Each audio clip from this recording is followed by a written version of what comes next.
Hoy, miércoles 18 de octubre, celebramos la fiesta de San Juan Evangelista. Según la tradición, Lucas, originario de Siria, era médico. Fue compañero de San Pablo desde el segundo viaje apostólico, a quien asistió en su última prisión. Luego posiblemente se estableció en Grecia y fue obispo en Tebas, donde ahí mismo murió. Lucas es patrón de los médicos y también de los pintores. De los médicos, porque esa fue su profesión, y de los pintores, porque según la tradición cristiana, afirma que él fue el primero que dejó una pintura de la Virgen María. Escribió el Evangelio que lleva su nombre, pero además Hechos de los Apóstoles. Dio testimonio en estos escritos de un Dios rico en misericordia. Por eso a su Evangelio se le conoce como el Evangelio de la alegría o el Evangelio de la misericordia. Hoy se nos presenta el Evangelio de San Lucas, el capítulo 10, versículos del 1 al 9.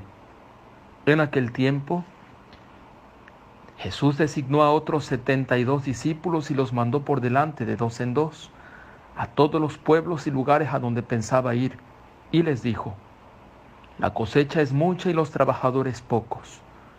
Rueguen por lo tanto al dueño de la mies que envíe trabajadores a sus campos. Pónganse en camino, yo los envío como corderos en medio de lobos. No lleven ni dinero, ni morral, ni sandalias, y no se detengan a saludar a nadie por el camino. Cuando entren en una casa, digan: que la paz reine en esta casa. Y si allí hay gente amante de la paz, el deseo de paz de ustedes se cumplirá. Si no, no se cumplirá. Quédense en esa casa. Coman y beban de lo que tengan, porque el trabajador tiene derecho a su salario. No anden de casa en casa. En cualquier ciudad donde entren y los reciban, coman lo que les den, curen a los enfermos que haya y díganles: ya se acerca a ustedes el reino de Dios. Palabra del Señor. Mis queridos hermanos, la misión comienza a partir del encuentro con nuestro Señor Jesucristo, una vez que nos hemos encontrado con Él. El discipulado nos lleva al apostolado.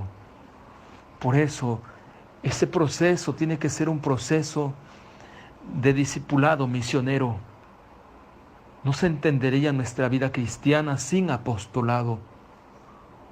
Una espiritualidad intimista o una espiritualidad solamente piadosa y sin apostolado es un cristianismo mediocre o tibio.